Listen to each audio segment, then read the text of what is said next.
Hi, my name is John Williams, and I am a life coach.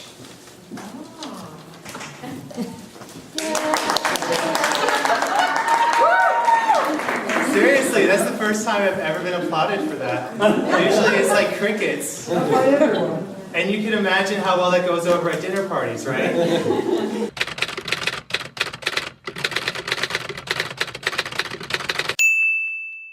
My wife got into life coaching before I did. And at first I was really skeptical. I thought the name was ridiculous. But I was really intrigued. And then luckily enough, I stuck with it, and I took a life coach training about 8 years ago. And then I had the fortune to be in the right spot at the right time and have the approval from the principal that said I could try out whatever I wanted in my classrooms as long as I was teaching Latin. So it was great. So we taught Latin, and then we also did some life coaching things. And so for 4 years I had this laboratory at my fingertips. And I got really good at learning what high school students can handle and what they can't, and how to present the skills and how not to. And out of that, I've done life coaching now for 8 years, 5 years full time. I've logged about 2,700 coaching hours in the past 8 years. So according to Malcolm Gladwell, I'm about a quarter of the way there. Right? This is pretty good. So I'm about 27% good on this. I'm still there, right? And I'm just going to share with you what I've learned being in that position, working one-to-one with so many students over a period of time. You see a lot of patterns. You start to recognize patterns that will lead to success and fulfillment, and patterns that aren't necessarily going in the right direction. And even more specifically, what to do about those patterns, or what to do about that behavior that you see.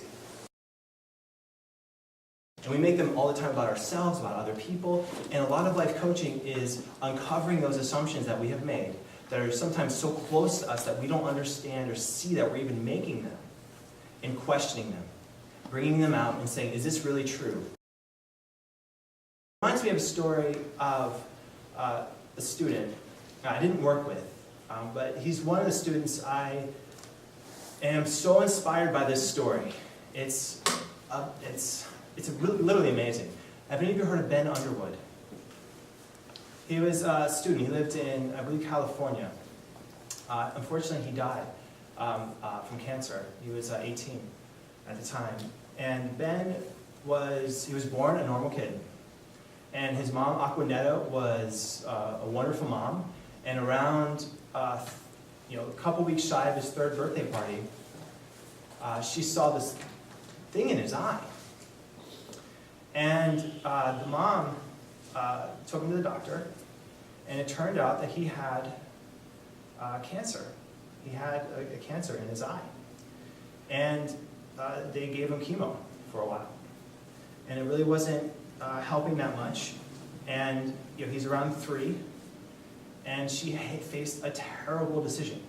A decision that I, as a parent, I can't imagine facing. She faced the decision of, do I keep my son's eyes and give him a chance to live, or do I keep on chemo and hopefully that will go away? And she decided to take his eyes. And so he wakes up, and he's blind. He can't see. And she stayed by his bed the whole time in the thing, and he wakes up, and he says, Mama, I can't see. And Aquanetta's there at his side, and she goes, Ben, you can see, love. Here, use, and she puts her hand underneath his nose. And he smells her, and she says, see, you can see with your nose. And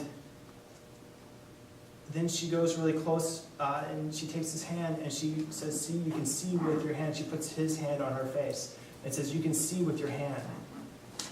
And then she goes and whispers into his ear, and she says, you can see with your ears. And at no point in time did she ever consider him to be blind. She told him that he could see with his other senses. So I can't imagine as a parent like what she went through. And yes, she cried, and yes, it was terrible, and yes, she did all these things that a parent would do in that stage. But she never allowed herself to cry in front of Ben. And she was strong with it, and she told him, that he can use his other senses to see. But of course he couldn't see with his eyes. And so about a year later, she sees Ben walking around, making this clicking noise with his tongue, going. And he's walking around, and he's literally going around tables and chairs and things in the room. And the mom is freaking out because she thought that he might have memorized all of the where all the walls were and, the stairs and things like that. But it turns out he's using echolocation. He's using the same things that dolphins do when they walk around and they hear things. They're using echo. And so Ben is walking around using echolocation. Going, he can see with his ears. He didn't have the limiting belief that he couldn't see. He never had that belief in his mind that he could see with his eyes. That his eyes were gone, that he was blind. He had every reason, he had every excuse to think that he couldn't do what he wanted to do. And here's Ben, he's a 4-year-old, he's walking around making these clicking noises he can totally see. You can look him up on YouTube, it's amazing. It's Ben Underwood is his name. So he gets better at it, and he gets better at it. By the time he's in high school, he's riding a bike using echolocation. He can see stuff on tables. You can tell if it's a phone, if it's a computer, if it's like a wall. And he started out just going, just open spaces going, and you could hear the wall. That's how he started. And so he kept going at it for a decade and got really, really good at it. So by the time he was 14, he could literally ride around on his bike. And you can see YouTube videos of him. He's on his bike going, and he's amazing. He's awesome. And so he never really considered himself that he couldn't see.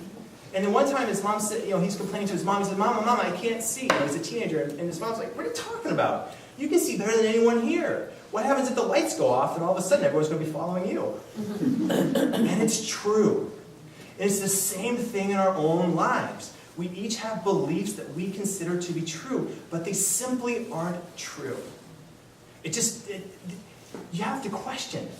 And you have to speak to yourself as if you're that 3-year-old. So go ahead and we're going to try it. So think of that limiting belief, and we're going to toss the limiting belief out, along with the belief that you can't see with your ears. So just like Ben Underwood, hold your hands like this, and close your eyes, and make a little clicking noise. And clear your hands. And then hold your hands apart, and see the difference. You can totally see with your ears! Wow! The same is true of that limiting belief. Once you poke at it and you try to just look into it a little bit.